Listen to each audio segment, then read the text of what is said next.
हरे कृष्णा। आप सभी का आज के सत्र में फिर से एक बार स्वागत है। सभी को हरे कृष्णा, सभी को दंडवत प्रणाम। तो जिन्होंने थोड़ा सा शुरू का मिस कर दिया, तो आज हमने भगवत नामों के जप के साथ, प्रभुपाद वाणी के साथ एक राउंड माला जप भी किया और दामोदर अष्टकम भी गाया।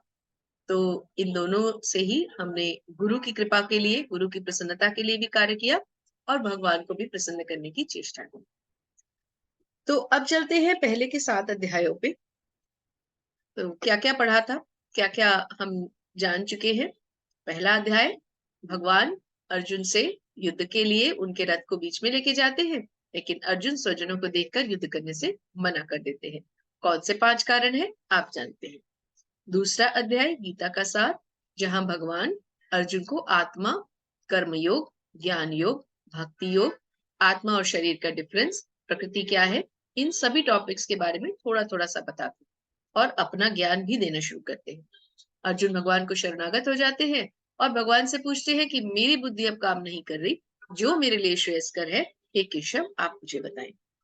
तीसरे चौथे अध्याय में भगवान कर्म के बारे में बताते हैं, ज्ञान के बारे में, दिव्य ज्ञान के बारे में बताते हैं। 5वें अध्याय में कृष्ण भावनामृत कर्म, हमें कैसे कर्म करने चाहिए, न अच्छे कर्म न बुरे कर्म, हमें केवल कृष्ण कर्म करने चाहिए, जो कृष्ण को प्रसन्नता दे ऐसे कर्म। और इंद्रियों को वश में रखना, मन को वश में रखना कैसे हो सकता है, 6ठे अध्याय में हमने पढ़ा। किसमें? ध्यान योग में। ध्यान योग में हमने क्या सीखा? 8 प्रकार से हम योग करते हैं, जिसमें सबसे, जिसको हम अष्टांग योग कहते हैं, क्योंकि इसके 8 प्रकार होते हैं। तो 8 प्रकारों में एंड स्टार्ट कहाँ से होता है? यम से, और एंड कहाँ होता है? समाधि पर। मतलब हम एक अपने आप को डिसिप्लिन में पहले लाते हैं, धीरे धीरे नियम करने शुरू करते हैं। हमारे किस पोस्चर में हमें बैठना है वो होता है, फिर हम अपनी श्वासों को कैसे रोकता है वो होता है, हमारी बैठने की स्थिति क्या होनी चाहिए, नाक के कोने पे, नाक की नोक पे हम आंखों को केंद्रित करते हैं, स्थान थोड़ा ऊंचा होना चाहिए, एकांत होना चाहिए, स्थित चित्त होना चाहिए, हमारा चित्त जो है वो पूरी तरह से भगवान के अंदर स्थित होना चाहिए, सब तरह की इच्छाओं से मनुष्य को रहित होना चाहिए। तो फिर वो ध्यान लगा करके ध्यान में भगवान को पाने की कोशिश करता है, जिसका अंतिम चरण होता है समाधि। फिर 7वें अध्याय में कल हमने क्या पढ़ा? भगवत ज्ञान। और आज क्या पढ़ेंगे? भगवत प्राप्ति।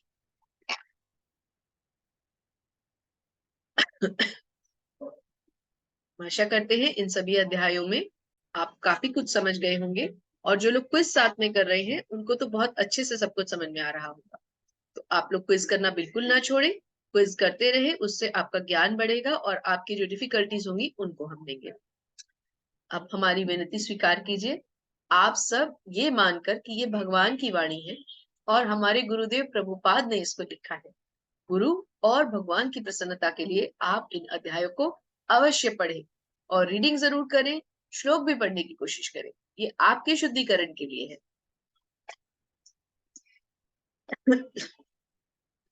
क्षमा कीजिए। चलिए शुरू करते हैं अक्षर ब्रह्म योग, और जिसको कि हम कहते हैं भगवत प्राप्ति।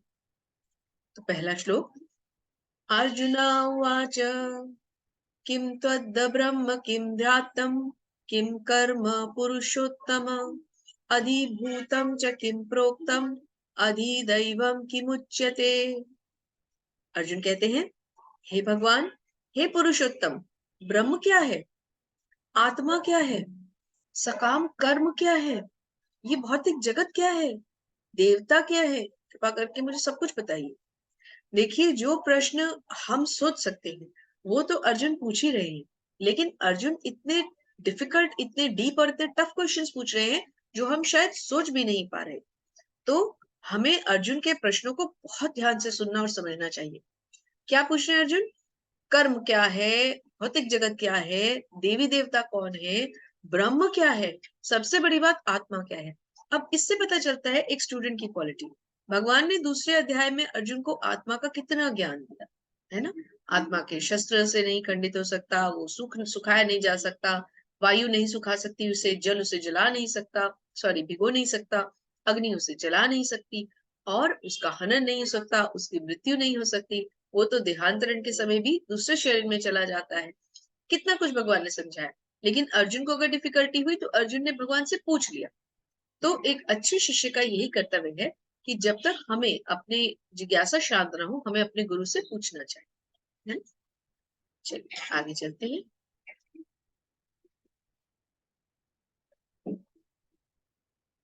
क्या कहते हैं, हे मधुसूदन, आगे और प्रश्न है। यज्ञ का स्वामी कौन है? वह शरीर में कैसे रहता है? मृत्यु के समय भक्ति में लगे रहने वालों को कैसे जान पाते हैं? तो बहुत इंपॉर्टेंट क्वेश्चन। जो मरणासन व्यक्ति होता है उसके विचार कैसे होने चाहिए? जब मृत्यु शैया पे कोई लेटा होता है तो उसके विचार कैसे होने चाहिए? देखिए, तभी तो हमने प्रैक्टिकल लाइफ में देखा होगा, आप सब तो अब वयस्क हैं, सब एडल्ट्स हैं। जब भी घर में कोई बड़े बुजुर्ग जाने वाले होते हैं या वो मृत्यु शैया पे होते हैं, तो भगवत गीता का पाठ इसीलिए किया जाता है ताकि वो मैक्सिमम भगवान के बारे में सुन सके, भगवान की वाणी को सुन सके, और उनके विचार कैसे हो ये भी भगवत गीता बताती है। जरा मरण मोक्षाय मामाश्रित्य यतन्ति ते ब्रह्म तद्विदुः कृत्सम अध्यात्मं कर्म चाखिलम। रवीना माता जी, हरे कृष्ण, अनम्यूट करें।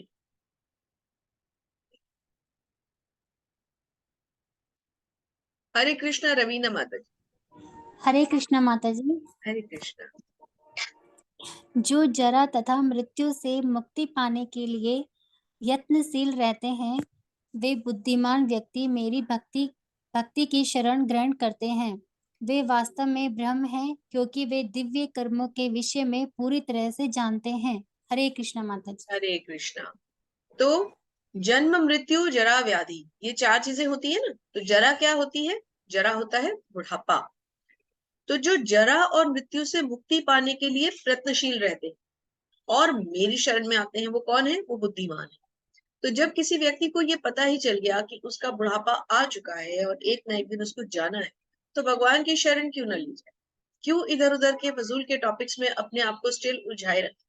एक व्यक्ति, एक मनुष्य जिसको पता है कि मेरा जीवन एक स्पेसिफिक लिमिट तक ही जाना है और ये भी अनप्रिडिक्टेबल है कि कब समाप्त हो जाना है, तो क्यों ना भगवान की शरण जल्दी से जल्दी ली जाए? देखिए, यहाँ पर तो बुढ़ापे और मृत्यु की बात है, लेकिन मृत्यु तो किसी भी क्षण आ सकती है, तो क्यों बुढ़ापे का इंतजार करे? अभी से भगवान की शरण क्यों न ले? तो ऐसा व्यक्ति जो भगवान की शरण लेता है, क्या बताया गया है? वे ब्रह्म है। क्यों? क्योंकि वे दिव्य कर्मों के बारे में पूरी तरह से जानता है। तो अगर हम ये समझ लेते हैं कि हमें भगवान की शरण लेनी है, तो फिर इसका मतलब हमारा काम हो गया, फिर और कुछ समझने के लिए नहीं रह जाता। भगवत गीता एक ही ज्ञान तो दे रही है, श्रीमद् भागवतम एक ही ज्ञान तो दे रहा है कि हमें भगवान की शरण लेनी है। हमें जैसे भी करके, जिस भी तरह से हो सके, ओके सॉरी, मैंने आज स्लाइड शो नहीं रख दिया आपके लिए, ठीक। जिस भी तरह से हो सके हमें भगवान की शरण लेनी चाहिए, और भगवान की शरण अगर हम ले लेते हैं तो फिर हमारे लिए और कोई भी काम करने लायक नहीं रह जाता। समझ लीजिए, हमने सारे ग्रंथों के सार को समझ लिया।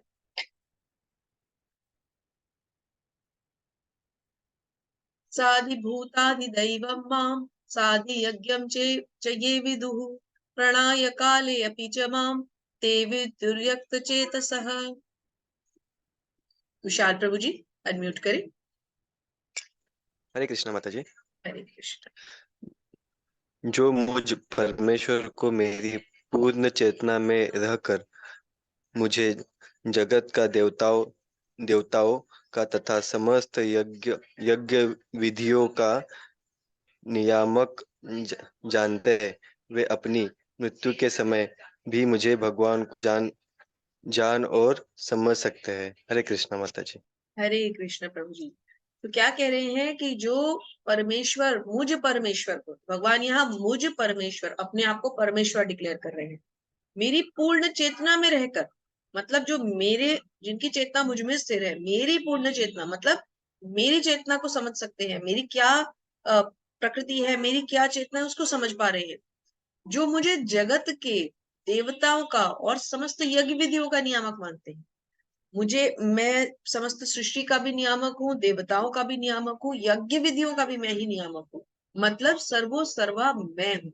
जो मुझे पूरी तरह से जान लेते हैं, वे अपने मृत्यु को के समय भी मुझ भगवान को जान समझ सकते हैं। अब एक छोटी सी बात है, हम हरे कृष्ण महामंत्र का जप क्यों करते हैं और 16 माला करने की कोशिश क्यों करते हैं? क्यों हम ऐसा चाहते हैं कि हम पूरी तरह से जब जब हमारे पास खाली समय हो, हम हरे कृष्ण महामंत्र जपे ये हमारी एक प्रैक्टिस होती है। क्यों? क्योंकि अगर हम सोचे अंतकाल में हम भगवान का स्मरण करके सीधा भगवत धाम को प्राप्त करेंगे तो ऐसा पॉसिबल नहीं है। जिस चीज को हम जीवन भर एक बार भी स्मरण ही नहीं करेंगे वो अंतकाल में हमें याद क्यों आएगी? जिनको अपने बच्चों से प्यार होता है वो अंतकाल में अपने बच्चों से प्यार करना चाहते हैं मेरे पुत्र मेरी पुत्री मेरे सामने हो। जो धन का लालची होता है उसको एंड समय में ये चिंता होती है, मेरा लॉकर, मेरी एफडी, मेरे पैसे, मेरा बैंक, है ना। जिसको अपनी संपत्ति से प्यार होता है वो अपने घर के बारे में सोच रहा होता है, अरे मेरा वो कमरा, अरे मेरा वो घर, अरे मेरा ये, अरे मेरी गाड़ी, है ना। लेकिन भक्त क्या सोचता है? भक्त सोचता है केवल भगवान, केवल भगवान। बस मैं उनके बारे में सोचूं, उनका स्मरण करूं और ऐसे मेरे प्राण निकले, है ना। तो ये एक डिफरेंस बताया गया है। अब इसको पढ़ते हैं। विशाल प्रभु जी, आप इसको दोनों तरह से पढ़िए।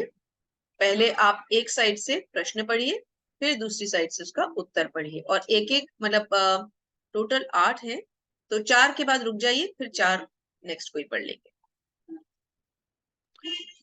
हरे कृष्ण माता जी। हरे कृष्ण प्रभु जी। ब्रह्मा, आत्मा, जीव, अविनाशी, जीवित, क्या है, इकाई, इकाई। अध्यात्म, अध्यात्म निकाय का नियंत्रण, सेल्फ, जीव का प्रकृति, स्व, क्या स्व, कार्य, फलदायी गतिविधियां, तन की ओर ले जाने वाले कार्य, अधिभूत, समग्री, स्पष्टीकरण, भौतिक प्रकृति। तो क्या चार हो गए बताया गया माता जी। है? ब्रह्म हाँ। यानी आत्मा। तो क्या है उसका, उसका जो है उसकी स्थिति क्या है? वो एक जीव है, अविनाशी है और जीवित इकाई है। ऐसा ही है ना, आत्मा एक जीवित इकाई है, आत्मा की तो कभी मृत्यु नहीं होनी। अध्यात्म क्या है? जिसे हम स्पिरिचुअलिटी कहते हैं। अध्यात्म क्या है? जीव की प्रकृति है। जीव जो है, मतलब जो जीव को यहाँ आप आत्मा समझे, जीवात्मा कहते हैं ना, जीव की आत्मा, जीवात्मा। तो जीव माने आत्मा। तो जो, देखिए इसको समझिए ऐसे कि जीव को चेतना कौन देता है? आत्मा देती है। एक जड़ और एक चेतन में क्या डिफरेंस है? एक पत्थर और एक मनुष्य में क्या डिफरेंस है? पत्थर में चेतना नहीं है, मनुष्य में चेतना है। यही तो डिफरेंस है। मनुष्य में आत्मा है, इसलिए वो चल रहा है, फिर रहा है, आंखें झपक रहा है, बोल रहा है, कुछ भी कर रहा है।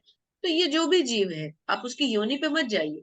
जीव की योनि कुछ भी हो सकती है, कछुआ हो सकता है, मच्छर हो सकता है, शुकर कुकर हो सकता है, कुछ भी हो सकता है, लेकिन उसमें आत्मा तो है ना, तभी तो वो चलायमान है, गतिशील है। तो जीव की बेसिक प्रकृति क्या है? आध्यात्मिक है, कि जीव शाश्वत है, नित्य दास है, भगवान से अपना संबंध विच्छेदन करके धराधाम पे आ गया है ना। तो जीव की असली प्रकृति, मूल स्थिति क्या है? आध्यात्मिक। लेकिन वो प्रकृति पे अपना प्रभुत्व जताने के लिए, स्वामी बनने के लिए अपने आप को कुछ प्रूव करना चाहता है। वो भूल जाता है कि मैं भगवान का दास हूं। तो ओरिजिनल मूल स्थिति उसकी आध्यात्मिक है। कर्म क्या है? कार्य, यानी फलदायी गतिविधियां। हम कर्म को किस तरफ ले जाते हैं? फलदायी गतिविधियां, मतलब हम कर्म के पीछे कोई ना कोई इच्छा लगा देते हैं। अधिभूत, अधिदेव, आध्यात्मिक, ये 3 तरह के हैं। इनको अभी छोड़ देते हैं, मैं आपको अलग से भी समझाती हूँ। इसके बाद परमात्मा कहाँ रहते हैं? सभी के दिल में रहते हैं ना परमात्मा। परमात्मा कहाँ रहते हैं? हर एक के हृदय में रहते हैं। मृत्यु के समय कृष्ण को कैसे याद किया जाए? देखिए अभी जो हम बात कर रहे थे कि जीवन भर स्मरण का अभ्यास करके, अगर हम जीवन भर भगवान का हरे कृष्ण महामंत्र का जप करते रहे, भगवान का स्मरण करते रहे, तो अंतकाल में परेशानी नहीं आएगी। परेशानी किनको आएगी? जिन्होंने जीवन भर उनका नाम ही नहीं लिया। तो अब ये 3 जो तरह के होते हैं, इनको इसी में आपको चैप्टर में तात्पर्य में भी मिलेगा। 3 तरह के क्लेश भी होते हैं, अधिदेव, अधिभौतिक और आध्यात्मिक। ये कौन से होते हैं? अधिदेव कौन से हुए?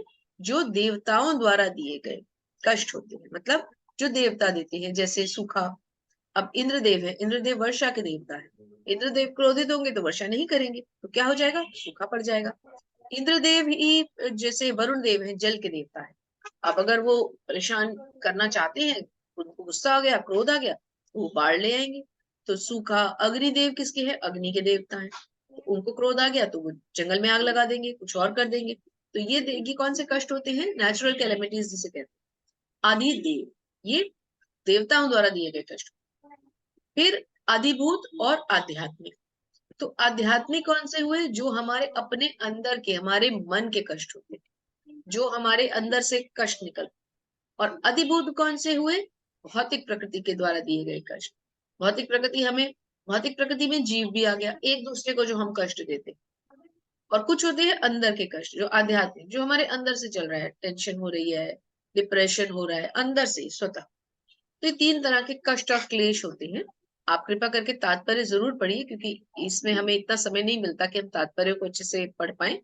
तो आप जरूर चैप्टर के तात्पर्य पढ़ा कीजिए, ताकि आपको अच्छी तरह ये सब कुछ समझ में आ जाए। श्री भगवान उवाच अक्षरं ब्रह्म परमं स्वभावोऽध्यात्ममुच्यते भूत भावोद्भव करो विसर्गः कर्म संगितः। भगवान ने कहा, अविनाशी और दिव्य जीव ब्रह्म कहलाता है, उसका नित्य स्वभाव अध्यात्म या आत्म कहलाता है। जीवों के भौतिक शरीर से संबंध गतिविधि कर्म या सकाम कर्म कहलाते हैं। देखिए, अर्जुन के सारे प्रश्नों के उत्तर दिए भगवान ने। पहला क्या आया? ब्रह्म। ब्रह्म क्या हुआ? अविनाशी और दिव्य जीव। तो जीव क्या है? जैसा अभी हमने डिस्कस किया। आत्मा क्या है? आत्मा जीव, और आत्मा का स्वरूप क्या है? दिव्य है, आध्यात्मिक है। तो वो क्या कहलाएगा? ब्रह्म। तो ब्रह्म का स्वरूप क्या हो गया? दिव्य हो गया। उसका नित्य स्वभाव क्या है? आध्यात्म या आत्म। स्वम हो गया ना, आत्म। जीवों की भौतिक शरीर से संबंधित गतिविधि, अब जो जीव है उसके शरीर से संबंधित गतिविधि क्या कहलाएगी? कर्म। जैसे अब मेरे अंदर एक आत्मा भी है, लेकिन मैं पूरा एक फुल शरीर भी हूँ। मेरा एक शरीर भी है, इस जो मेरे अंदर जो एक आत्मा है उसको ये शरीर मिला हुआ है जो आपको दिख रहा है ना। अब इस शरीर से मैं हाथ यहाँ रखूं, पलक झपकूं, खाना खाऊं, पैरों से चल के कहीं जाऊं, तो शरीर की गतिविधियां हो गई ना। तो जो शरीर की गतिविधियां होती है वो कर्म या सकाम कर्म कहलाते। ये पॉइंट आपको समझ में आया? ये समझने लायक पॉइंट है, फिर से समझ लीजिए। अविनाशी और दिव्य जीव जो होता है वो ब्रह्म कहलाता है। मेरे अंदर जो आत्मा है वो दिव्य है, इसलिए वो ब्रह्म कहलाएगी। लेकिन ये जो शरीर से रिलेटेड मैं काम करती हूँ ये कर्म कहलाएंगे। कौन से कर्म? सकाम कर्म, क्योंकि इसमें कहीं ना कहीं भौतिकता आ गई ना, शरीर तो भौतिक है। ये पॉइंट आपको क्लियर हुआ? भगवत ज्ञान और भगवत प्राप्ति है ये, थोड़ा ध्यान से पढ़िए इसे। अभी तक इजी इजी चल रहा था, अब थोड़ा सा टफ फिलॉसफी आने वाली है। देखिए क्या बताया गया है चित्र में, पूरा वर्णन मिल गया आपको। किस तरह से शरीर छोटे से बड़ा, बड़े से बड़ा, बड़े से बड़ा, उसके बाद पूरा वो यंग होते होते फिर एजेड हो गया, फिर कंकाल मतलब मृत्यु को प्राप्त हो गया, है ना। और ऊपर जाने के बाद देखिए योनियां भी चेंज हो रही है, 84 लाख योनियों में भटकता रहता है फिर जी। और फिर उसे जाकर एक मनुष्य योनि मिलती है, जिसका एक ही कर्तव्य है, एक ही लक्ष्य है। क्या? जो आपके अध्याय का नाम है, भगवत प्राप्ति। ठीक है। देखिए अलग अलग योनियों में मनुष्य क्या क्या कर रहा है, देख रहे हैं आप। कहीं वो देवी देवता भी था, फिर उस पे तमस आ गई, तामसिक प्रभाव आ गया, तो वो कैसे मांस मच्छी खा रहा है ना। और कभी वो शुकर बन गया, कभी कुकर बन गया, मतलब कुत्ता या सुअर बन गया। कभी वो किसी पराई स्त्री के साथ संग करने का प्रयास कर रहा है। तो ये हमारे अपने कर्म ही होते हैं, जिनके कारण हम कभी भी किसी भी योनि में हम भेज दिए जाते हैं। इसीलिए कहते हैं बहुत सोच समझ के हमें अपने कर्म करने चाहिए। अधिभूतम क्षरो भाव पुरुषश्चादैवते, सॉरी, चाधिदैवतम अधियज्ञो अहमेवात्र देहे देहभृतांबर। सुजल प्रभु जी पढ़िए। हरे कृष्ण। हरे कृष्ण माता जी। हे देहधारियों में श्रेष्ठ, निरंतर परिवर्तनशील ये भौतिक प्रकृति अधिभूत भौतिक अभिव्यक्ति कहलाती है। भगवान का विराट रूप, जिसमें सूर्य तथा चंद्र जैसे समस्त देवता सम्मिलित है, अधिदेव कहलाता है। तथा प्रत्येक देहधारी के हृदय में परमात्मा स्वरूप स्थित में परमेश्वर यज्ञ का स्वामी कहलाता है। हरे कृष्णा। हरे कृष्ण। निरंतर परिवर्तनशील यह है भौतिक प्रकृति। तो पहला ही शब्द कितना इंपॉर्टेंट है। देखिए भगवत गीता एक ऐसा ग्रंथ है जिसमें हर शब्द का एक मीनिंग है, आप एक भी शब्द को इग्नोर नहीं कर सकते। निरंतर परिवर्तनशील यह है भौतिक प्रकृति, तो आपको पूरा बता दिया गया कि भौतिक प्रकृति क्या है, परिवर्तनशील है। क्यों? क्योंकि भौतिक प्रकृति के अंदर जो कुछ भी है वो टेम्परेरी है, सब चेंज होता रहता है ना। जैसे हम चेंज हो रहे हैं ना, छोटे थे, फिर बड़े हुए, फिर बड़े हुए, फिर बूढ़े हो जाएंगे, फिर समाप्त हो जाएंगे। इसी तरह से भौतिक प्रकृति भी चेंज होती है। पेड़ है, छोटा सा अंकुर है, फिर पौधा बना, फिर बड़ा बना, फिर पेड़ बना, फिर सूख भी जाता है, झड़ भी जाता है ना। तो यही बता रहे हैं, जहां आज पहाड़ है वहां कल समुंदर थे, जहां आज समुंदर है वहां कभी पहाड़ या लैंड होती थी, है ना। तो ये भौतिक प्रकृति जो है ये परिवर्तनशील है। अब भौतिक निरंतर परिवर्तनशील या भौतिक प्रकृति अधिभूत यानी भौतिक अभिव्यक्ति कहलाती है। अधिभूत किसको कहा गया? भौतिक प्रकृति।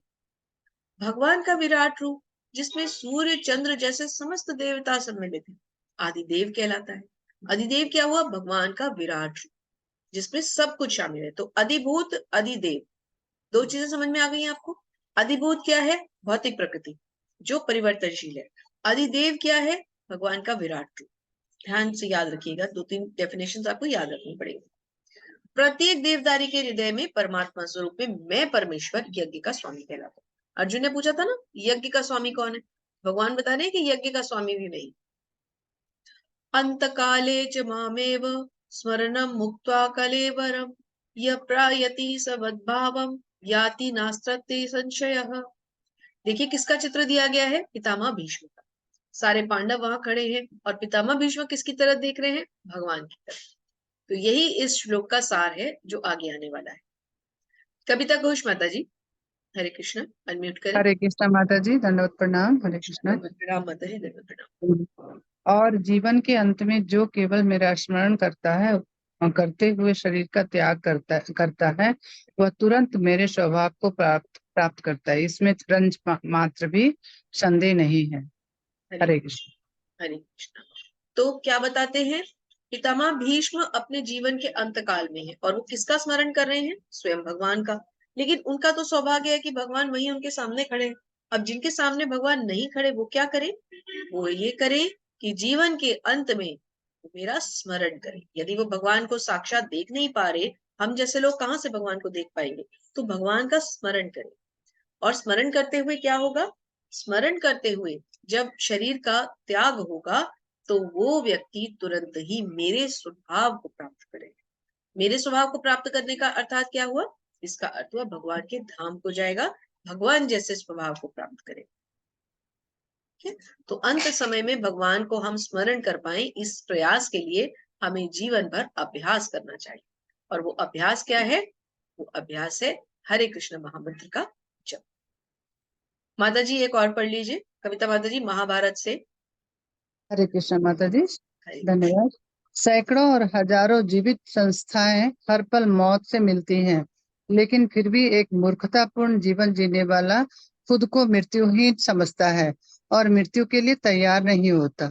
यह इस दुनिया की सबसे अद्भुत चीज है। हरे कृष्ण माता जी।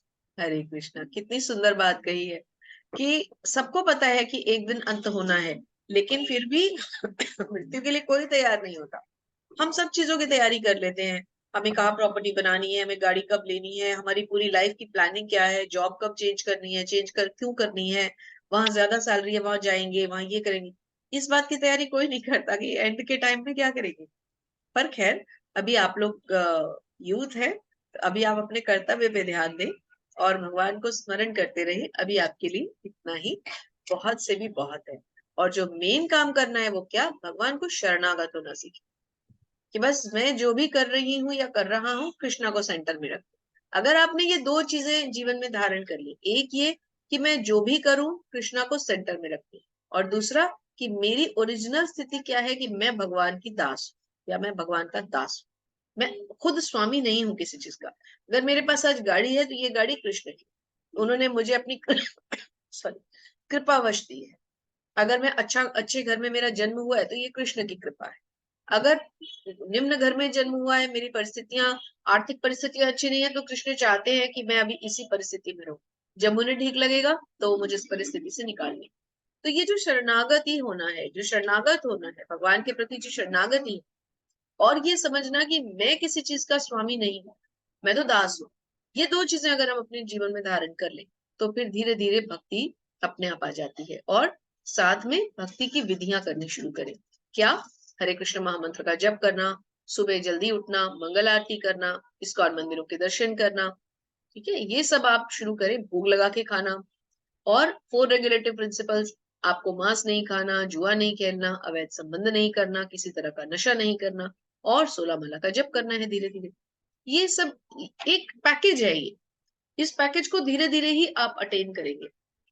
18 दिन में तो आप केवल भगवत गीता का एक ग्लिम्स ले रहे हैं, लेकिन जब आप धीरे धीरे आगे जाएंगे तो ये चीजें अपने आप स्वतः हो जाएगी। आपको बहुत ज्यादा इसके लिए कोई एफर्ट, कोई जोर नहीं लगाना पड़ता, है ना। अब यहाँ पे क्या है, यहाँ पे एक स्टोरी आपको दी जा रही है। ये एक ऋषि, अच्छा ये तो भरत महाराज की स्टोरी है। ये हमने आपके साथ पहले भी शेयर की थी ये स्टोरी, कि भरत महाराज के साथ क्या हुआ। वो सारी उम्र तो इतने महान, भगवान ऋषभ देव के पुत्र थे भरत महाराज। तो सारी उम्र तो वो इतने बड़े ऋषि मुनि रहे, उन्होंने इतनी तपस्या की, सब कुछ की, लेकिन कुछ अंत समय में उनका जो ध्यान था, उनकी जो आसक्ति थी, वो हिरण के एक छोटे से बच्चे में चली गई। क्यों? क्योंकि उस हिरण के बच्चे की जो माता हिरणी थी, वो उनकी मृत्यु हो गई। तो भरत महाराज जो थे वो उसी बच्चे के साथ आसक्त हो गए, कभी उसके साथ खेल रहे हैं, कभी उसको लेके घूम रहे हैं। तो अंत समय जब उनका आया, तो क्योंकि उनकी आसक्ति हिरण के बच्चे में थी, तो उनको अगली योनि हिरण की ही प्राप्त हुई। लेकिन क्योंकि वो बहुत बड़े भक्त थे, तो उनका फिर भगवान ने उद्धार भी कर दिया, और भगवान ने उन्हें अपने धाम भी बुला दिया। ये बहुत इंपॉर्टेंट श्लोक है 8.6। इसको जरूर अच्छे से पढ़िए और इसका तात्पर्य जरूर पढ़िएगा। यम यम वापि स्वरन भावम त्यजंत ते यत् कलेवरम तम तमेवेति कौन्तेय सदा तद्भाव भावितः। हे कुंती पुत्र, शरीर त्यागते समय मनुष्य जिस जिस भाव का स्मरण करता है, उस भाव को निश्चित रूप से प्राप्त होता है। भगवान हमें क्या उपदेश दे रहे हैं कि अंत समय में जो भी चेतना होगी, जिस चीज का मनुष्य के दिमाग में, बुद्धि में, हृदय में स्मरण होगा, वो उसी भाव को प्राप्त करेगा, अर्थात उसकी अगली योनि उस पर डिपेंड करेगी। देखिए चित्र में क्या बताया जा रहा है। भरत महाराज मृत्यु शैया पे है, मरणासन्न है, और उनकी चेतना में कौन है? हिरण का बच्चा। तो ऊपर देखिए एक छोटा सा आपको ट्रांसपेरेंट सा हिरण दिख रहा है, वो क्या है? अगली योनि निर्धारित।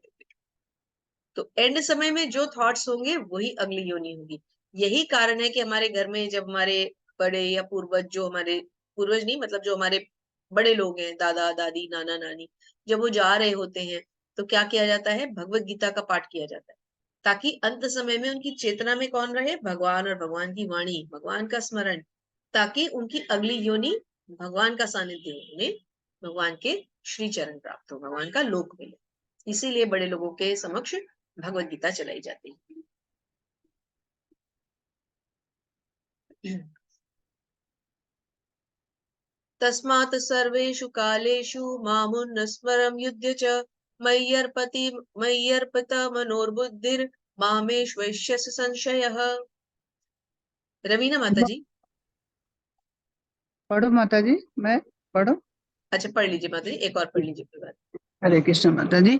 अतएव हे अर्जुन, तुम्हें सदैव कृष्ण रूप में मेरा चिंतन करना चाहिए और साथ ही युद्ध करने के लिए कर्तव्य को भी पूरा करना चाहिए। अपने कर्मों को मुझे समर्पित करके तथा अपने मन एवं बुद्धि को मुझ में स्थिर करके तुम निश्चित रूप से मुझे प्राप्त कर सकोगे। हरे कृष्ण माता जी। हरे कृष्ण। तो भगवान ने बिल्कुल क्लियर बता दिया है कि तुम्हें सदैव कृष्ण रूप में मेरा चिंतन करना चाहिए, और साथ ही युद्ध करने के कर्तव्य को भी पूरा करना चाहिए। अपने कर्मों को मुझे समर्पित करके, अपने मन और बुद्धि को मुझ में स्थिर करके। तो क्या करना है? अपने कर्मों को भगवान को समर्पित करना है, कर्तव्यों को पूर्ण करना है। कर्मों को समर्पित करने के साथ साथ और क्या करना है? मन और बुद्धि को भगवान में स्थिर करना है। तो यदि हम अपने कर्मों को, कर्म के फलों को भगवान को समर्पित कर दें, मन और बुद्धि को उनमें स्थिर कर लें, तो फिर भगवान को प्राप्त करने में हमें कोई बाधा नहीं आएगी।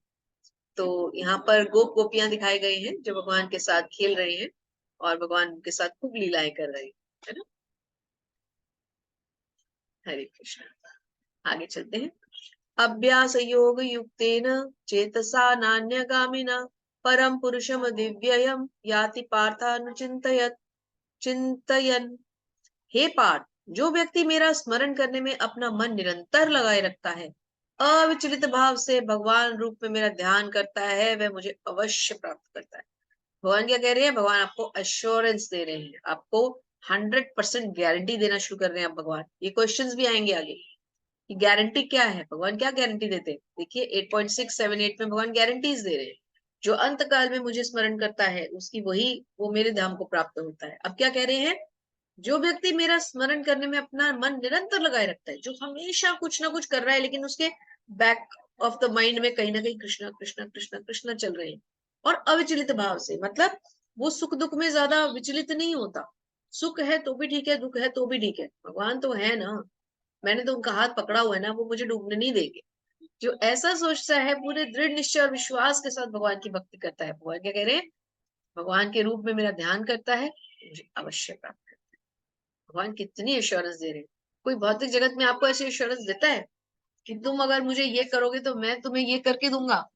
हाँ, हिस्ट्री पे मत जाइए, हम लाइव की बात कर रहे हैं कि अगर तुम मेरे लिए ये कर दो तो मैं तुम्हारे लिए ये करूंगा। कोई देता है हमें एश्योरेंस? कोई नहीं देता, और देता भी है तो पूरी नहीं कर पाता। भगवान एश्योरेंस दे रहे हैं और उसे पूरा भी कर रहे हैं। यहाँ पर एक और कैरेक्टर आते हैं, अजामिल, इनकी भी कहानी आती है, तो अभी के लिए हम स्किप करते हैं, कोई बात नहीं।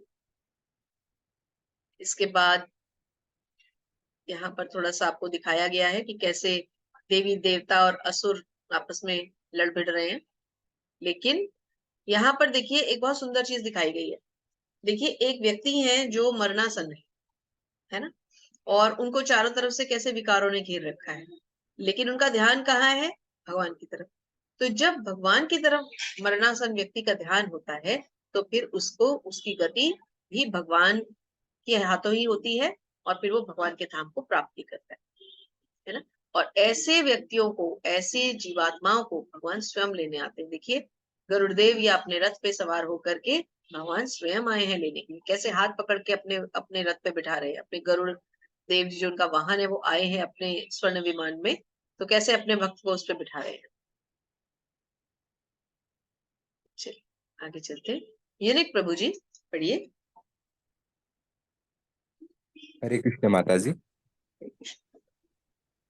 मनुष्य को चाहिए कि परमा पुरुष का ध्यान सर्वज्ञ, पुरातन, नियंता, लघुतम से भी लघुतर, प्रत्येक के पालन करता, समस्त भौतिक विद्य से परे, अचिंत्य तथा नित्य पुरुष के रूप में करे।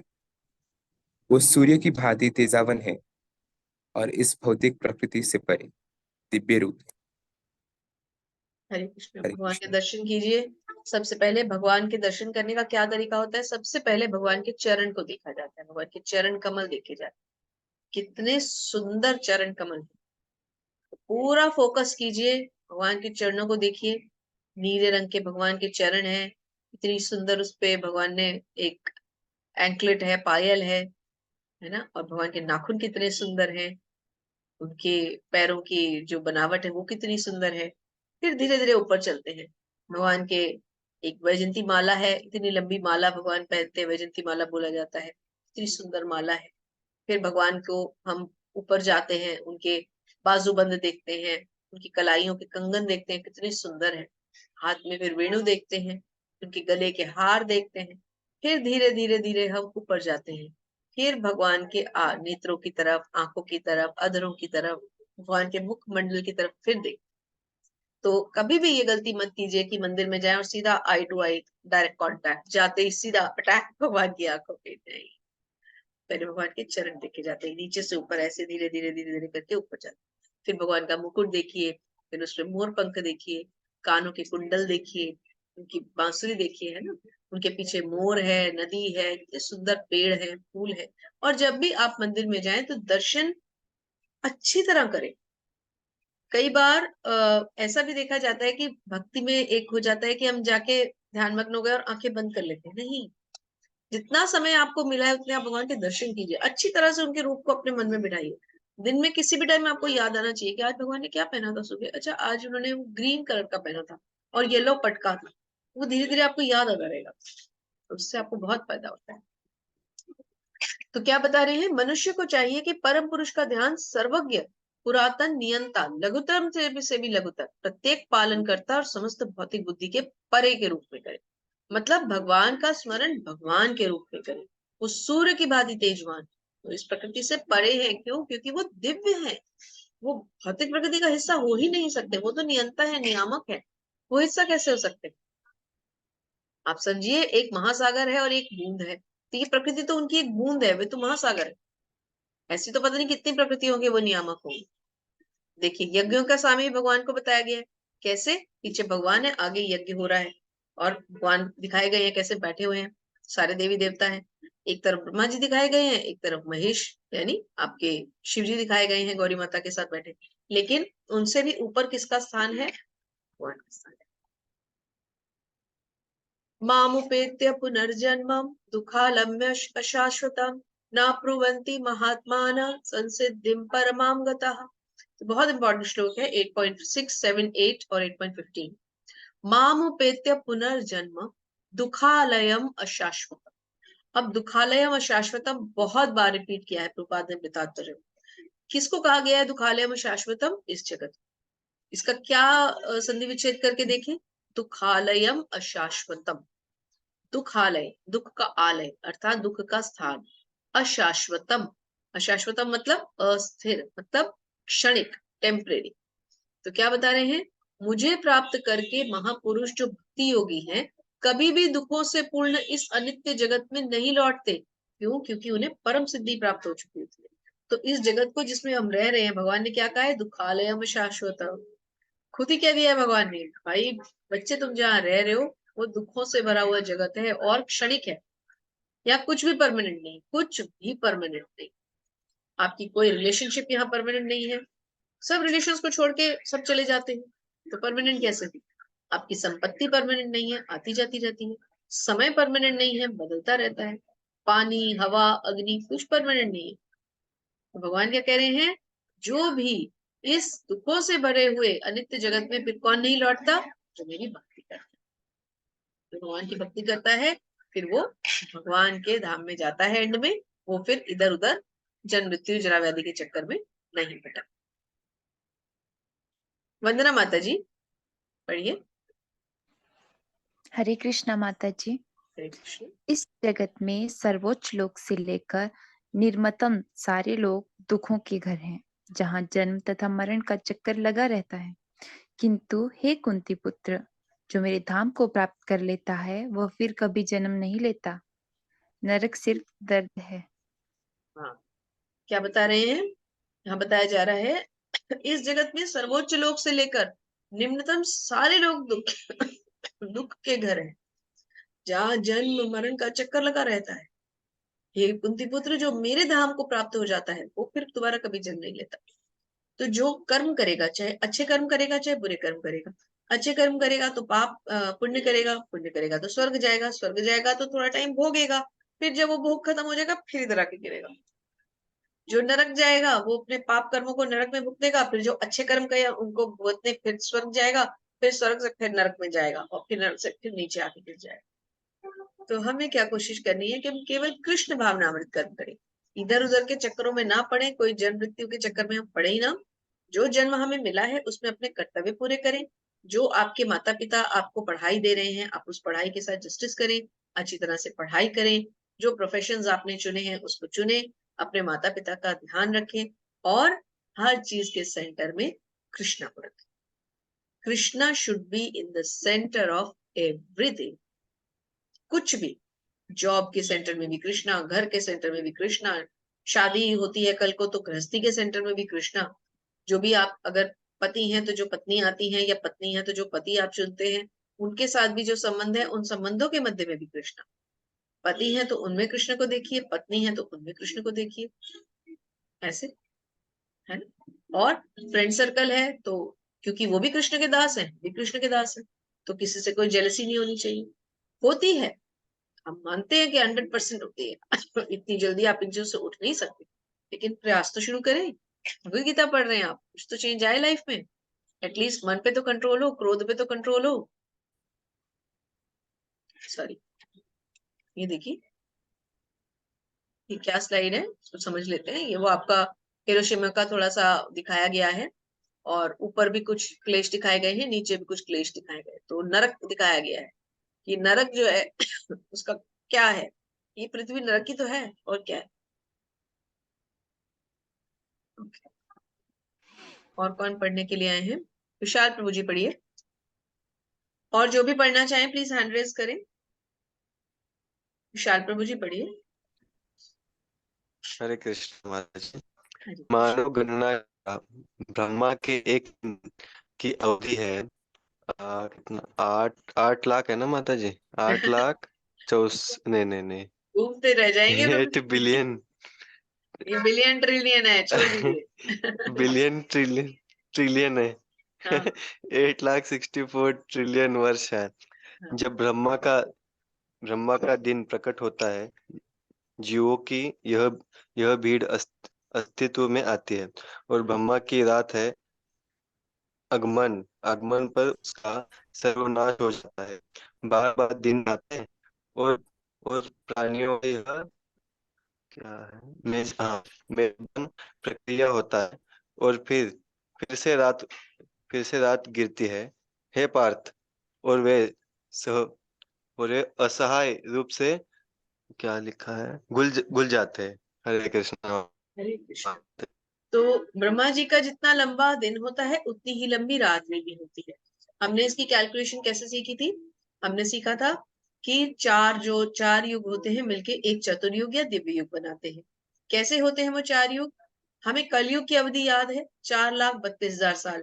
उसका डबल किया तो आया हमारा इससे पिछला द्वापर युग जिसमें भगवान कृष्ण आए थे, तो वो हो गया 8,64,000। उसका ट्रिपल किया, जैसे कलयुग का ट्रिपल किया, तो मतलब वो कितना हो गया आपका 12,96,000। वो कौन सा हुआ? भगवान राम का युग, त्रेता युग। और कलयुग की अवधि का 4 गुना किया, 4x किया, तो वो क्या आया आपका 17,28,000 साल।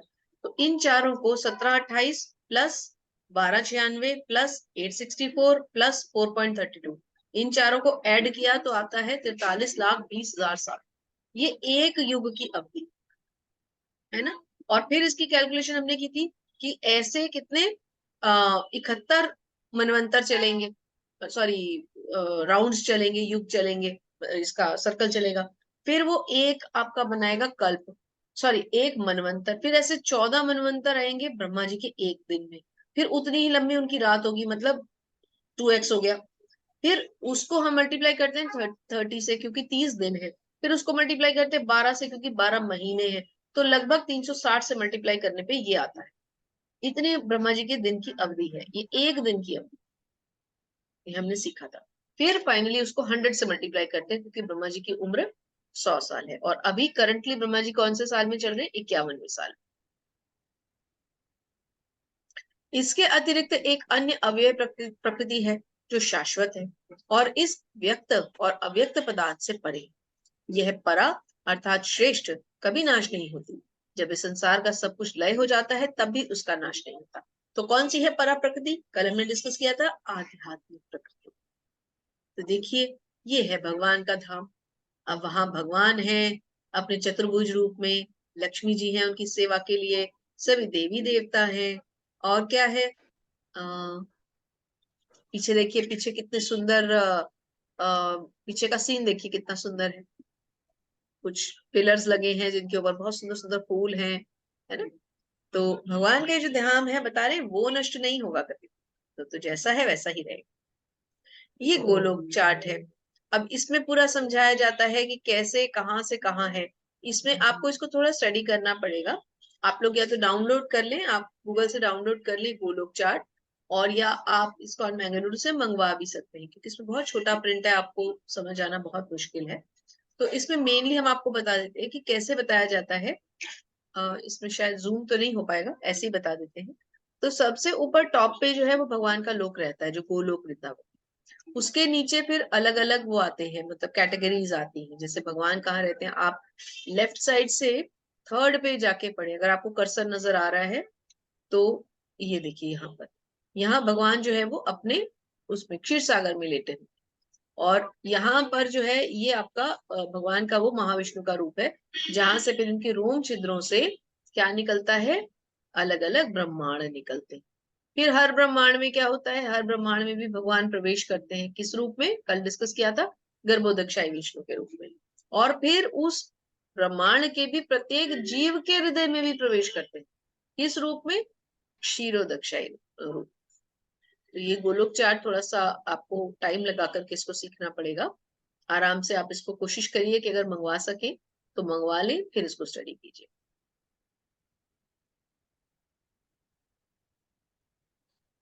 ये देखिए, अब भगवान के अलग अलग रूप देखिए आप। अब इस स्लाइड को चेंज करने का किसका मन करेगा, बताइए। ऐसा नहीं मन कर रहा कि अभी सब बुक बंद कर दें और यही स्लाइड पे बैठ जाएं। जरा भगवान का धाम तो देखिए, कितनी सुंदर सुंदर गायें हैं पहले चित्र में, ऊपर पेड़ पे मोर बैठा है, नीचे पानी में बत्तखें हैं, कमल के फूल हैं।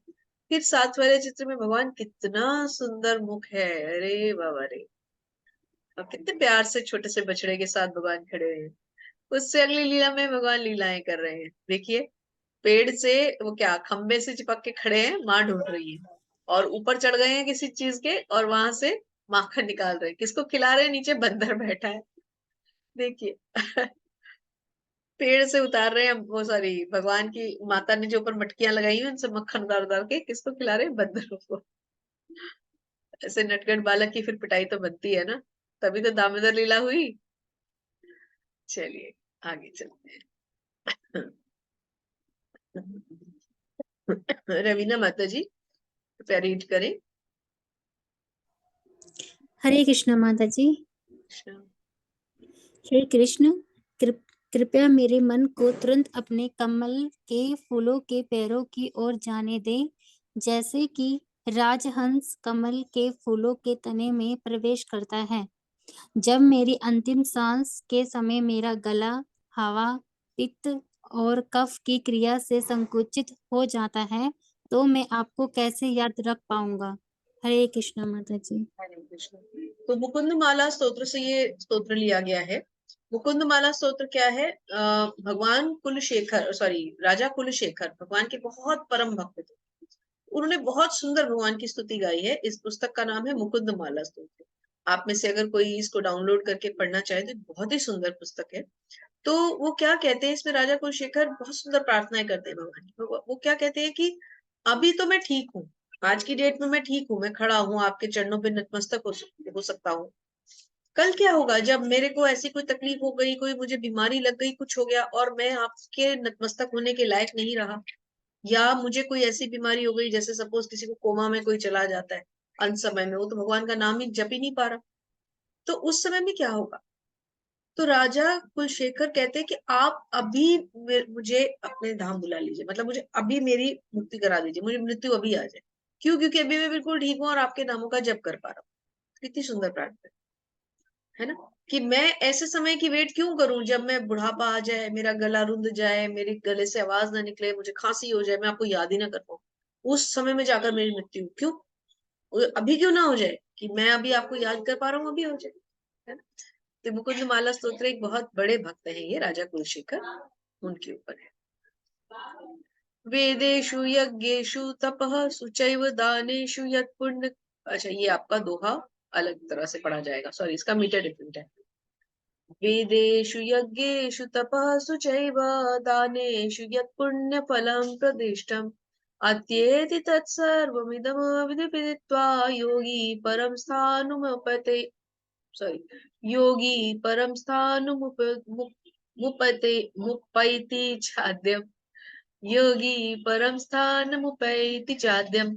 वेदेषु यज्ञेषु तपः शुचैव दानेषु यत् पुण्यफलं प्रदिष्टम् अत्येति तत्सर्वमिदमविदित्वा योगी परं स्थानमुपैति चाद्यम्।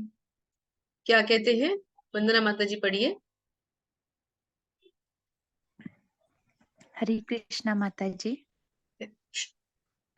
जो व्यक्ति भक्ति मार्ग स्वीकार करता है वह वेदा अध्ययन, तपस्या, दान, दार्शनिक तथा सकाम कर्म करने से प्राप्त होने वाले फलों से वंचित नहीं होता। वह मात्र भक्ति संपन्न करके इन समस्त फलों की प्राप्ति करता है और अंत में परम नित्य धाम को प्राप्त होता है। हरे कृष्णा। हरे कृष्णा। क्या कह रहे हैं भगवान, कि जो भक्ति मार्ग स्वीकार करता है, मतलब जो भगवान की भक्ति करता है, कैसे, अविचलित भाव से, स्थिर मन से, दृढ़ संकल्प होकर जो भगवान की भक्ति करता है, वो वेदाध्ययन मतलब वेद पढ़ने से, तपस्या से, दान से, दार्शनिक चीज से या सकाम कर्म करने से प्राप्त होने वाले फलों से वंचित नहीं होता। मतलब ऐसा नहीं है कि जो भक्ति करेगा उससे कोई फल नहीं मिलेगा। ऐसा भी तो हम सोच सकते हैं ना भाई, जो भक्ति कर रहा है वो कोई कर्म तो कर नहीं रहा, तो जब कर्म नहीं कर रहा तो उसको कर्म के फल कैसे मिलेंगे? ऐसा नहीं है। जो फल दान करने से या तपस्या करने से मिलते हैं या वेदों का अध्ययन करने से मिलते हैं, वो भक्ति करने वाले को स्वतः मिल जाते हैं।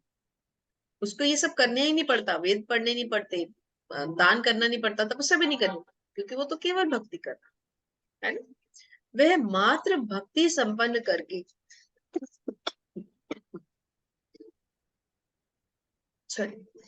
इन समस्त फलों की प्राप्ति करता है। वो भक्ति जब करता है, भक्ति करने मात्र से ही ये सारे उसके जो लक्ष्य हैं वो पूरे हो जाते हैं और अंत में परम नित्य धाम को प्राप्त होता है। माता जी ये भी पढ़ लीजिए पूरा।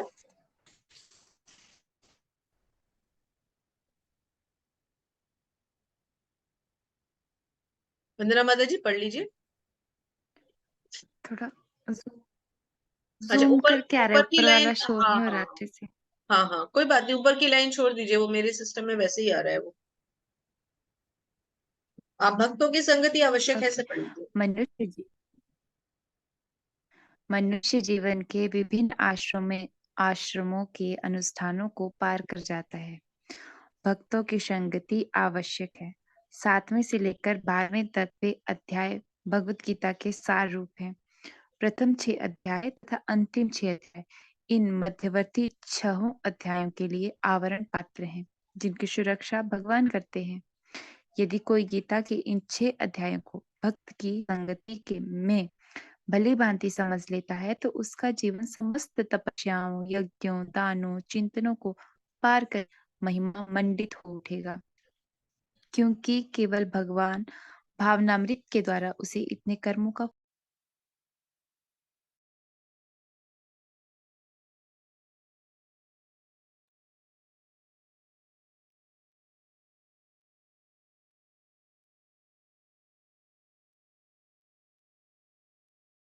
कुछ नेटवर्क प्रॉब्लम हुई होगी, उसे इतने कर्मों का फल प्राप्त हो जाता है। जिसे भगवत गीता में तनिक भी श्रद्धा नहीं है, उसे किसी भक्त से भगवत गीता समझनी चाहिए, मनोधर्मियों से नहीं। तो क्या बता रहे हैं, जैसे कि हमने पहले डिस्कस किया था कि भगवत गीता को हमें 3 भागों में हम इसको पढ़ते हैं, इसका अध्ययन करते हैं। पहला 1 से लेके 6 तक, जहां कर्म योग बताया गया है। दूसरा 7 से लेके 12 तक, जहां भक्ति योग बताया गया है। और तीसरा 13 से लेकर के 18 तक, जहां ज्ञान योग बताया गया है। अब इसको हमें कैसे समझना है, जैसे एक ज्वेलरी बॉक्स होता है, जिसके ऊपर का जो लिड है वो भी इंपॉर्टेंट है और नीचे का जो बेस है वो भी इंपॉर्टेंट है, लेकिन बीच में जो ज्वेल्स है वो सबसे ज्यादा प्रीशियस है। तो भक्ति योग क्योंकि सेंटर में आता है, इसलिए वो सबसे ज्यादा प्रीशियस है ना। फिर क्या कहते हैं, भगवत गीता में जिसको श्रद्धा नहीं है, उससे भगवत गीता कभी नहीं ना पढ़नी चाहिए, ना हमें उससे पढ़नी चाहिए। हमें भगवत गीता किससे समझनी चाहिए, भगवान के किसी भक्त से। इसीलिए ऊपर लिखा है भक्तों की संगति बहुत आवश्यक है। जब तक आप देखिए, आपका माहौल बहुत मैटर करता है। आप जो भी करते हैं उसमें आपका माहौल बहुत ज्यादा मैटर करता है। आप खुद ही सोचिए, अब एक बच्चा है, वो स्कूल में जाके क्यों पढ़ता है? उसके पेरेंट्स उसको घर पे क्यों नहीं पढ़ा सकते? क्योंकि उसको माहौल चाहिए, है ना।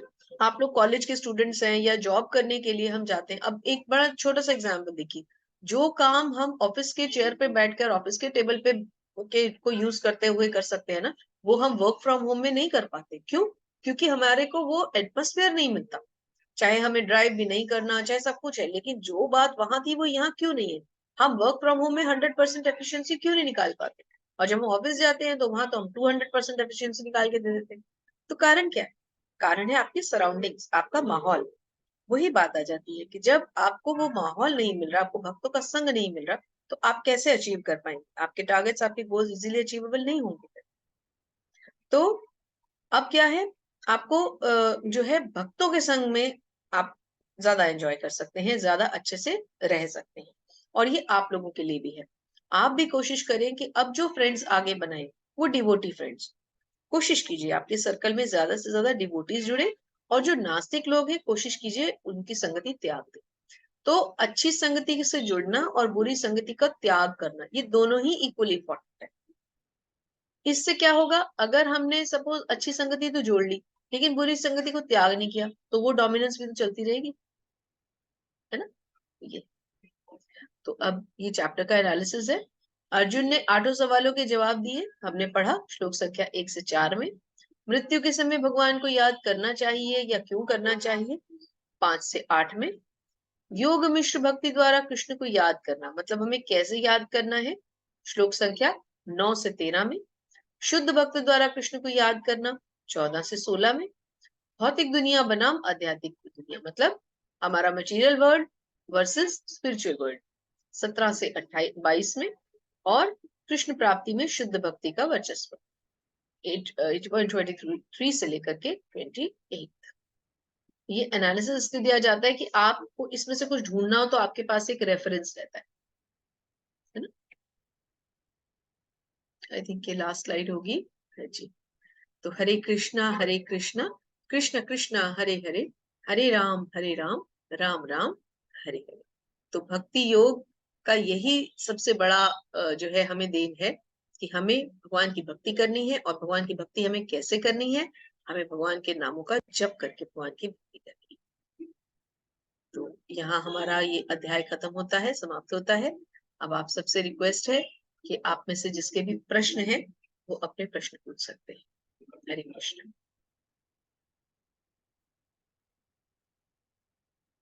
किसी का कोई प्रश्न, कुछ भी आप पूछना चाहते हैं तो पूछ सकते हैं, कोई प्रश्न, कोई डाउट।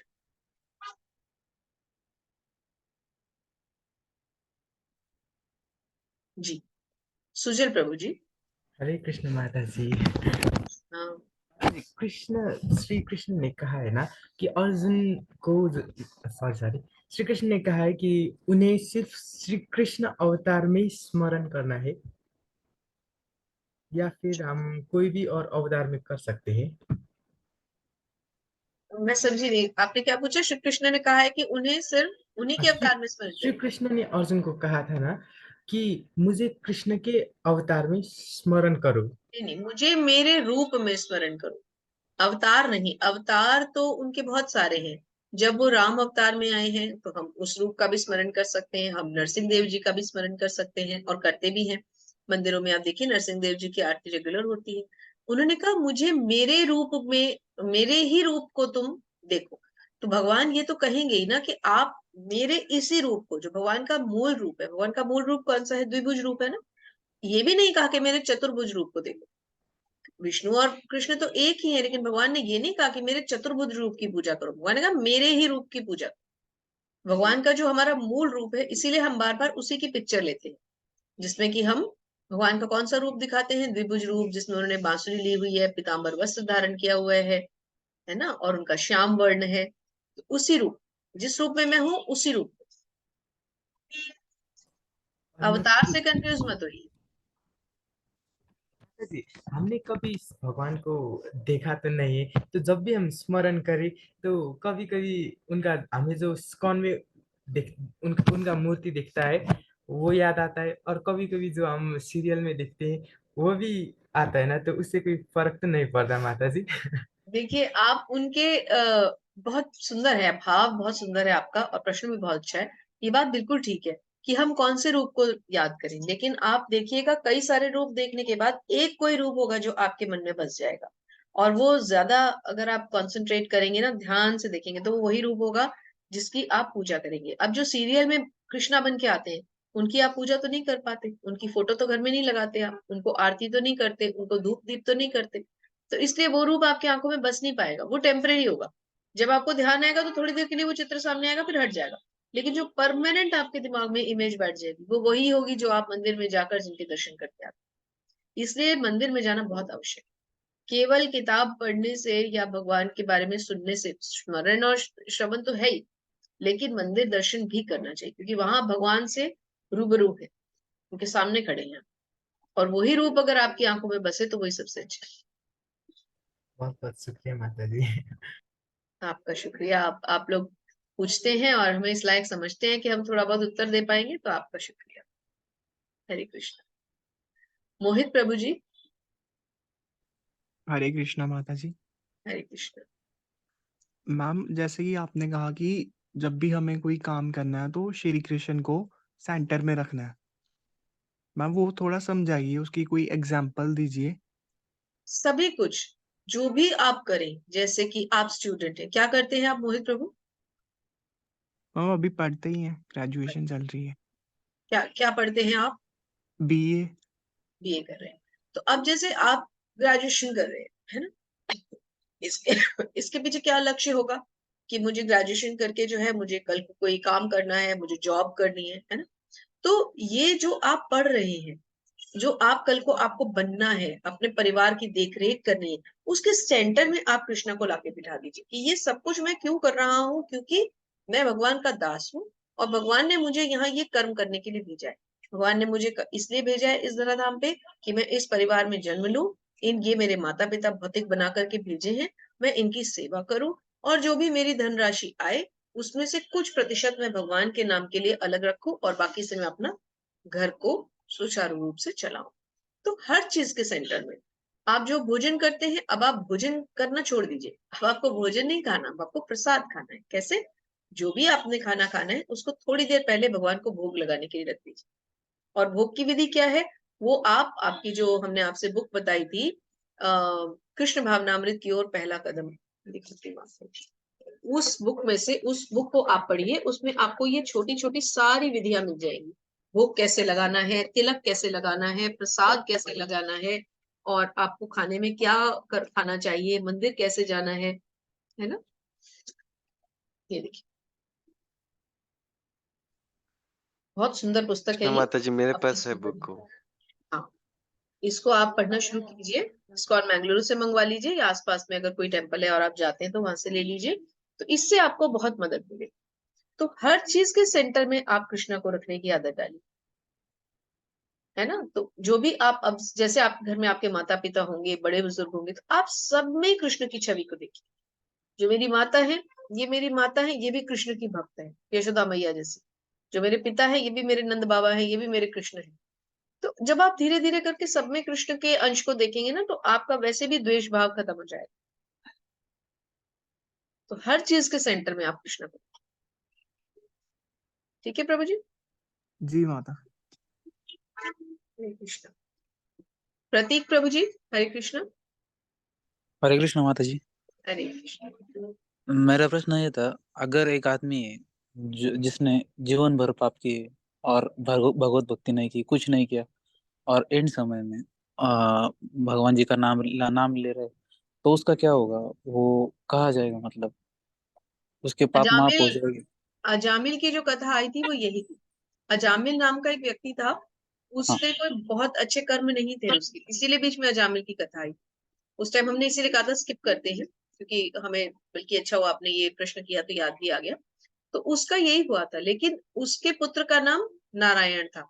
तो वो अंत समय में नारायण नारायण अपने पुत्र को बुलाता रहता था।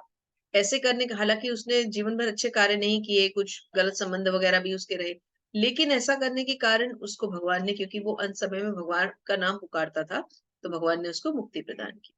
तो ऐसा भी होता है कि अगर जीवन भर नहीं भी किए अच्छे कार्य, लेकिन अंत समय में अगर भगवान का नाम का स्मरण कर लिया जाए, तो भगवान मुक्ति अवश्य देंगे। परंतु ऐसा है मुश्किल। जो चीज का आपने जीवन भर कभी स्मरण नहीं किया, अभ्यास नहीं किया, वो एंड में आपको अचानक से कहाँ से याद आई। और उस समय की जो होती होगी कंडीशन, वो तो बहुत अलग होती होगी। मनुष्य कष्ट में होता है उस समय, तो उसको वो चीज कैसे याद आएगी जो उसने जीवन भर स्मरण ही नहीं की। इसलिए कहा जाता है कि अगर आप जीवन भर ये अभ्यास करते रहेंगे तो ये इजी रहता है। ठीक है और प्रभु एक जी, प्रश्न था मेरा। बोलिए। हाँ, जैसा मेरा घर का काम चालू है, माता जी, मेरा मैं मंदिर बनाना चाहता हूँ घर में, तो हरि बोल। क्या क्या करना पड़ेगा, मतलब? देखिए, मंदिर बनाने के लिए आप कहाँ रहते हैं?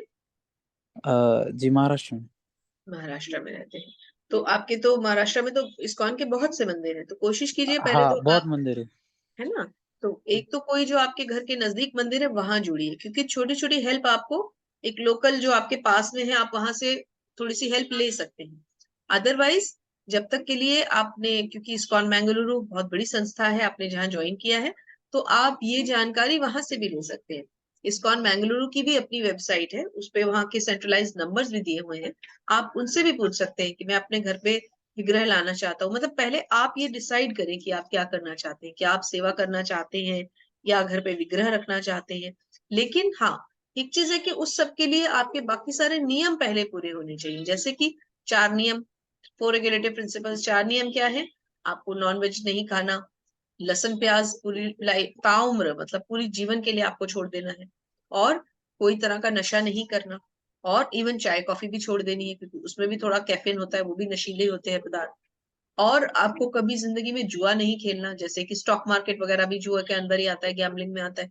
इस तरह का कोई कार्य नहीं करना, और आजीवन कोई अवैध संबंध नहीं रखना। अर्थात अगर आप पुरुष हैं तो किसी अपनी पत्नी के अलावा किसी और पराई स्त्री से आपको गलत संबंध नहीं रखना। तो आपको ये जब 4 रेगुलेटिव प्रिंसिपल्स हो जाएं और कम से कम एक दिन में 16 माला का जप नित्य डेली हो, तो फिर आप मान के चलिए कि फिर आप इस लायक हो जाते हैं कि आप विग्रहों की सेवा भी करें। क्योंकि ऐसे आप विग्रहों को घर ले आए और आप उनकी सेवा ना कर पाए। आप घर में तो राधा कृष्ण जी को ले आए और घर में यहाँ प्याज भी बन रहा है, लहसुन भी बन रहा है, नॉनवेज भी बन रहा है, एग भी बन रहा है, तो फिर आप कैसे उनकी सेवा करेंगे? या तो आप अंदर से इतने कड़े हो कि कोई भी खाना कहीं भी बनता रहे, मेरी अपनी किचन अलग है, मैं तो भगवान की सेवा करता हूँ, मैं तो जो उनको भोग लगना है अपना अलग बनाऊंगा। क्योंकि उसके बाद फिर आप नॉर्मल खाना नहीं खाते, आप भोग लगा के खाते, तो भोग में आप नॉनवेज और प्याज लहसुन तो लगा नहीं देंगे, तो पूरी ही लाइफस्टाइल चेंज हो जाती है। तो इससे अच्छा है कि अभी आप एक नॉर्मल मंदिर बनाए घर में, छोटा सा, आपके सामर्थ्य के हिसाब से।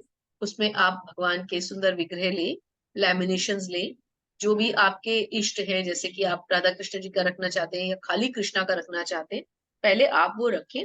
उनको थोड़ा सेवा करने की आदत डालें, डेली नियम से उनको वस्त्र चेंज कराएं, अभिषेक करें, सुबह उठ के उनको स्नान करा के उनको वस्त्र चेंज कराएं, भोग लगाएं, दिन में कम से कम 4 से 5 बार या कम से कम 3 बार भोग जरूर लगाएं। वही आप प्रसाद रूप में ग्रहण करें।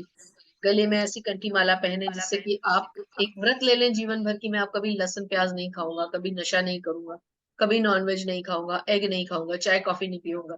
तुलसी माला इसीलिए डाली जाती है। ये सब जब हो जाए तो फिर आप उसके बाद फिर आप सेवा करने के लिए फिर आप मंदिर में कांटेक्ट कर सकते हैं। अभी तो पहले इतना जरूर कीजिए। जी बिल्कुल। और ज्यादा देवी देवताओं को अब हमें नहीं पूछना, बार बार पढ़ रहे हैं हम, 3rd चैप्टर से लगातार पढ़ रहे हैं। भगवान ने क्या कहा है कि देवी देवताओं की जो पूजा करता है वो मूर्ख है। आप पेड़ की जड़ में जल ना डाल के हर पत्ते हर पात पे चढ़ रहे हैं। ठीक है, जो आपके इष्ट हैं पुराने, अब कई लोग हैं आप में से जो शिव जी को बहुत मानते होंगे, आप लोग जो लड़के लोग हैं वो हनुमान जी की पूजा जरूर करते होंगे, हनुमान चालीसा पढ़ते होंगे, पढ़िए, कोई मना नहीं कर रहा, जरूर कीजिए। लेकिन इस नॉलेज को रख के कि स्वयं श्री हनुमान किसकी पूजा कर रहे हैं, उनके स्वामी कौन है? श्री राम। और श्री राम कौन है? वो तो भगवान कृष्ण ही है, उन्हीं का रूप है। अब स्वयं आप शिव जी की पूजा कर रहे हैं, और स्वयं शिव जी किसकी पूजा कर रहे हैं? नारायण की। और नारायण कौन है? कृष्णा का रूप है। इसलिए पेड़ की जड़ में जल डालिए, उदर को भोजन दीजिए। कान के अंदर रोटी की गिराई, आंख के अंदर दाल का चम्मच, ऐसे तो नहीं डाल सकते ना। उदर को देना है तो मुंह के जरिए देना है।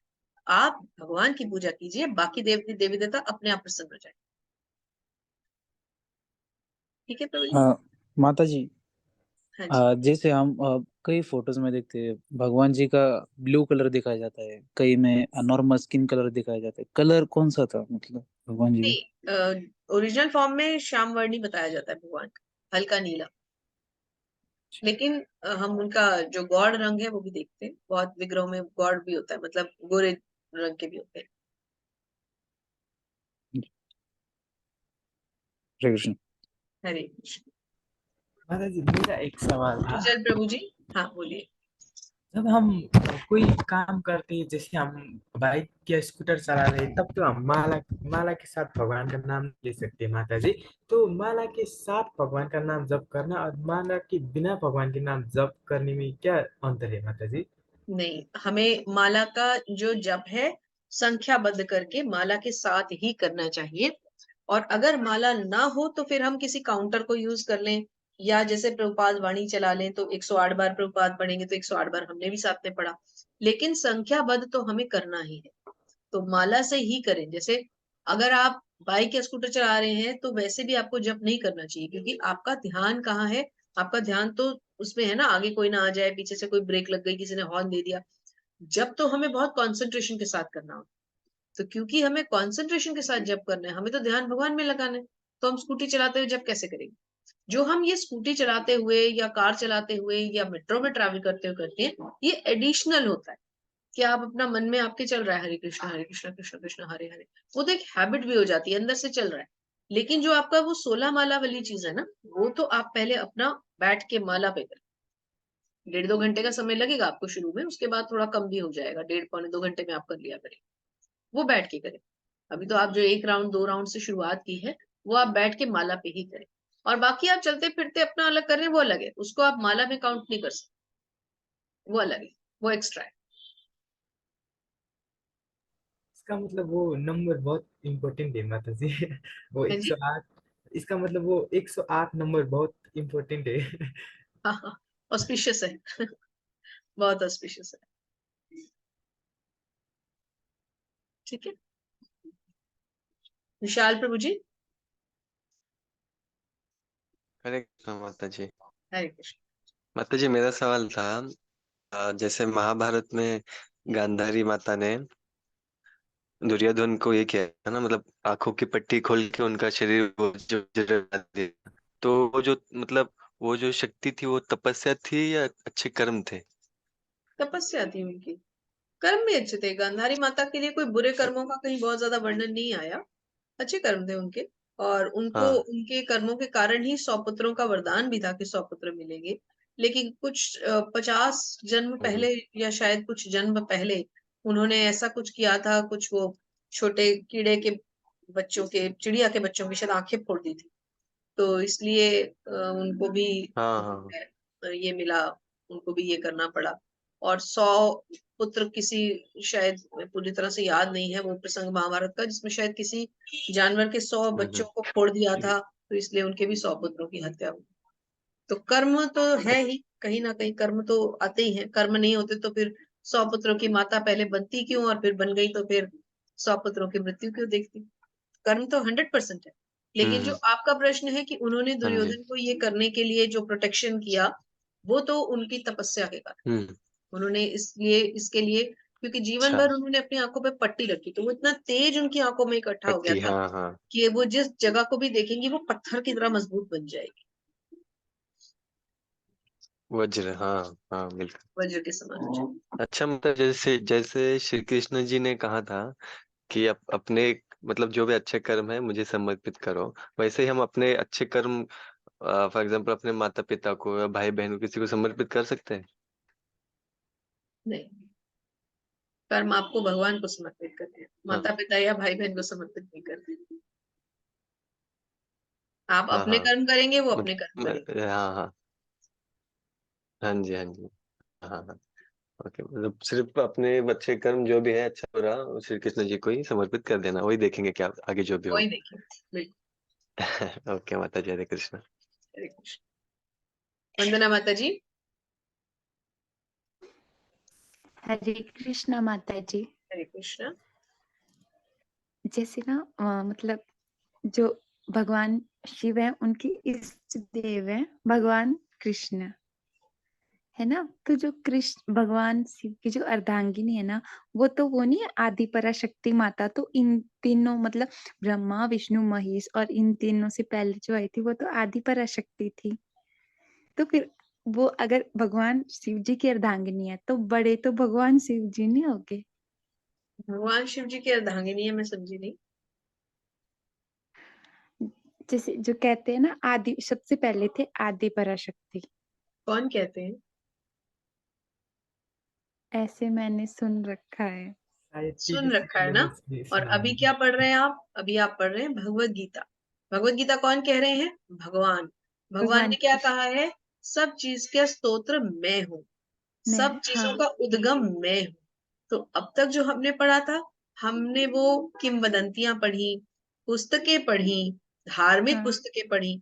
भगवत गीता है भगवान की वाणी। तो आप भगवान की वाणी पे संदेह करके और जो धार्मिक नहीं पुस्तकें नहीं पढ़ी उनको मानेंगे? नहीं, बस अब तो आदि पुरुष एक ही है, और आदि पुरुष कौन है? स्वयं भगवान श्री कृष्ण। भगवान कृष्ण, हाँ ठीक ईश्वर ठीक। परम कृष्ण सच्चिदानंद विग्रह अनादिरादिर गोविंद सर्व कारण कारण।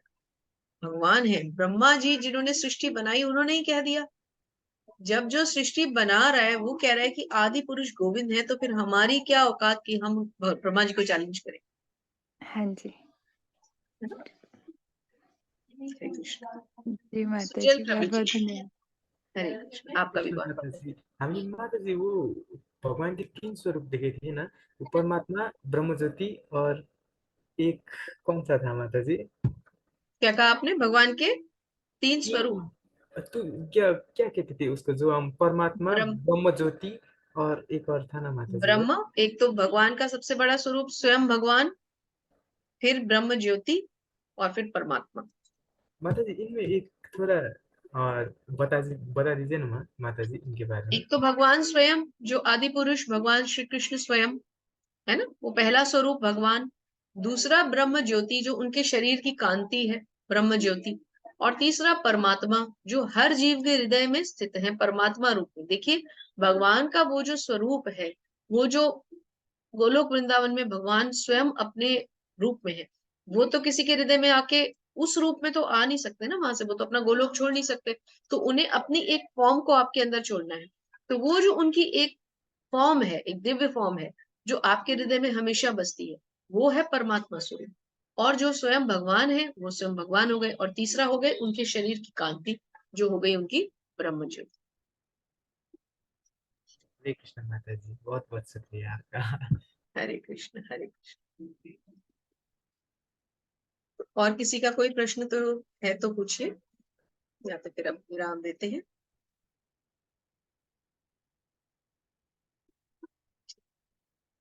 तो यही विराम देते हैं। आप सबका बहुत बहुत धन्यवाद। आप लोग इतनी अच्छी तरह से इसको पढ़ रहे हैं और इतनी अच्छी तरह से क्वेश्चंस पूछ रहे हैं, और हमें बड़ी प्रसन्नता है कि जो लोग रेगुलर थे वो रेगुलर आ रहे हैं। कुछ लोग शुरू में जो आए शायद उनको नहीं पढ़ना था इसलिए उन्होंने डिसकंटिन्यू किया, अदरवाइज सभी लोग रेगुलर चल रहे हैं। तो विशाल प्रभु जी, कोई क्वेश्चन है आपका? हाँ माता पूछिए। जी, था जो माता पार्वती है और माता सरस्वती, वो लक्ष्मी माता जी का रूप है। तो मतलब और पूजा किसकी करनी चाहिए? आपको केवल कृष्ण की पूजा करनी है बस। भगवान जो हाँ है हाँ। उनकी अच्छा। एक ही उनकी अलादिनी शक्ति है राधा रानी स्वयं, और भगवान की जो विष्णु फॉर्म है उनकी हाँ पत्नी है श्री लक्ष्मी। तो आपको अलग से अगर आप हाँ हाँ लक्ष्मी हाँ माता की पूजा करेंगे भी तो वो एक्सेप्ट नहीं करेंगी, क्योंकि वो अपने पति की अर्धांगिनी है और उनके बिना कहीं नहीं हाँ। जाती। तो जो लोग बिल्कुल। लक्ष्मी जी की पूजा करते हैं हाँ ये हाँ। सोच के कि लक्ष्मी बहुत आएगी, बहुत धन इकट्ठा हो जाएगा, वो बिल्कुल गलत है, ऐसा हम्म, नहीं होता। लक्ष्मी जी वहीं जाएंगी जहां विष्णु जी का वास होगा। तो अगर आपको लक्ष्मी जी की आवश्यकता है तो पहले विष्णु हाँ। जी की पूजा कीजिए। ओके ओके माता जी। ठीक है। धन्यवाद माता जी। हरे कृष्ण। हाँ आप माता जी। सबको प्रणाम करते हैं। ओके, माता जी सुजल सुजल प्रभु जी, हाँ जी माता बोलिए। जी, कल हमने पढ़ा था ना, भगवान के शरण में 4 प्रकार के लोग आते हैं। तो हम्म। हम जिज्ञासु में पढ़ते हैं या फिर ज्ञानी में आते हैं अब? ज्ञानी में तो प्रभु जी अभी नहीं आ सकते, क्योंकि ज्ञानी तो वो है जिसने भगवान को जान लिया है। अभी तो हम भक्त भी नहीं है, अभी तो हम सिर्फ भक्ति मार्ग पे चलने के लिए न्योफाइट है, मतलब नव जिज्ञासु जिसे कहते हैं, बिल्कुल नए नए। तो अभी आप जिज्ञासु भी नहीं है, अभी आप भक्त भी नहीं है, अभी तो आप भगवान के पास किसी पर्पस से आए होंगे। या तो दुखी हुए होंगे तो आए होंगे, या मतलब जो पीड़ित कैटेगरी है, फर्स्ट आर्थ जिसे कहते हैं, या तो धन की इच्छा से आए होंगे तो अर्थार्थी है। लेकिन अगर आप कहते हैं कि मैं इसलिए इससे जुड़ा क्योंकि मुझे जिज्ञासा है कि भगवान क्या है, तो फिर जिज्ञासु कैटेगरी। लेकिन ज्ञानी अभी नहीं। ज्ञानी तो वो है जो भगवान को जानता है, जैसे सुखदेव गोस्वामी, जैसे वेद व्यास जी, जैसे आपके जैसे जो बड़े बड़े ऋषि मुनियों के हम नाम लेते हैं, भरत महाराज, ऋषभ देव, वो है। तो फिर अभी शायद हाँ। जिज्ञासु में आते हैं, क्योंकि बाकी तो सब दिया हुआ है भगवान का। मांगने की जरूरत ही नहीं है। हरि बोल हरि बोल। तो अब यही विराम देते हैं। आप सबका बहुत बहुत धन्यवाद। आप सभी को और सभी वैष्णवों को मैं प्रणाम करती हूँ। वाञ्छा कल्पतरुभ्यश्च कृपा सिन्धुभ्य एव च पतितानां पावनेभ्यो वैष्णवेभ्यो नमो नमः। अनंत कोटि वैष्णव वृंद की जय। श्रील प्रभुपाद महाराज की जय। आप सभी सुंदर भक्तों की जय। एक छोटी सी बात मैं और आपसे कहना चाह रही थी कि अब हम संध्या अपना मंगल आरती कर चुके हैं पूरी, उसके तीनों चरण भी किए। अब कल हम श्रृंगार आरती पे आएंगे। मंदिर में मंगल आरती के बाद 7:30 बजे क्या होता है? श्रृंगार आरती। और श्रृंगार आरती के 2 चरण होते हैं। पहले गोविंदम आदि पुरुषम तमहम भजामि, जो ब्रह्म संहिता से लिया गया है, वो एक भजन है, यमुना माता जी की आवाज में, वो डेली चलता है 7:30 बजे। और भगवान अपने श्रृंगार के दर्शन देते हैं, श्रृंगार के साथ आते हैं भगवान दर्शन देने। और फिर उसके बाद 7:35 पे फिर गुरु पूजा स्टार्ट हो जाती है। तो पहले हम कल जो है वो ब्रह्म संहिता वाला भजन करेंगे, गोविंदम आदि पुरुषम तमहम भजामि, और परसों फिर हम गुरु वंदना करेंगे। तो ये 2 दिन का हमारा माता जी प्रोग्राम है। तुलसी माता की भी रहेगी यार, यही हाँ बता जी, रहे। हाँ, मॉर्निंग का तुलसी तुलसी आरती महारानी की रहेगी। भी रहेगी। करेक्ट करेक्ट, कल पहले तुलसी महारानी की आरती करते हैं, कल तुलसी महारानी की आरती करेंगे। बहुत अच्छा याद कराया आपने, बहुत बहुत धन्यवाद। ठीक है, तो आप सबको हमारा प्रणाम। पवन प्रभु जी, आपका बहुत बहुत धन्यवाद। हरे कृष्णा, धन्यवाद, प्रणाम प्रभु जी आपको। और आप सभी को भी बहुत बहुत धन्यवाद। सभी को हरे कृष्णा और सभी को दंडवत प्रणाम। हरे कृष्णा।